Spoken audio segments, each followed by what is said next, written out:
Hi friends, ये clip देखिएगा। Let's understand black money को व्हाइट में कैसे कन्वर्ट किया जाता है और शेल कंपनीज किस तरीके से इसमें हेल्प करती हैं। जो पैसा आपने कमाया बट उस पे आपने टैक्स नहीं दिया, उसको आप ब्लैक मनी कहेंगे। जैसे कि इंडिया में 5 लाख तक की इनकम पे आपको कोई टैक्स नहीं देना है, बट अगर आपकी इनकम 5 लाख से ज्यादा है तो आपको टैक्स देना है।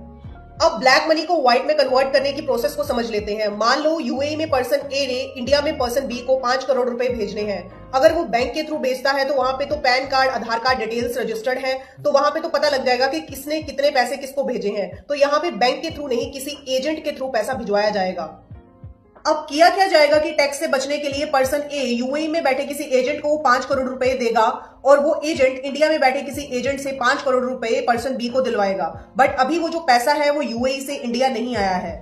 अब इंडिया में एक शेल कंपनी क्रिएट की जाएगी, ऐसी कंपनी जो सिर्फ पेपर पे क्रिएट होगी, और अब जो पैसा एजेंट के पास यूएई में इकट्ठा हुआ है उसको इंडिया में इन्वेस्ट करवाया जाएगा उस शेल कंपनी में, और बोला ये जाएगा कि हमारी कंपनी को एफडीआई या फॉरेन डायरेक्ट इन्वेस्टमेंट मिली है, और बाद में उस कंपनी को लॉसेस और बैंकरप्सी दिखा करके बंद कर दिया जाएगा। तो इस तरीके से ब्लैक मनी को व्हाइट में कन्वर्ट किया जाता है। इसे हम मनी लॉन्ड्रिंग भी कहते हैं।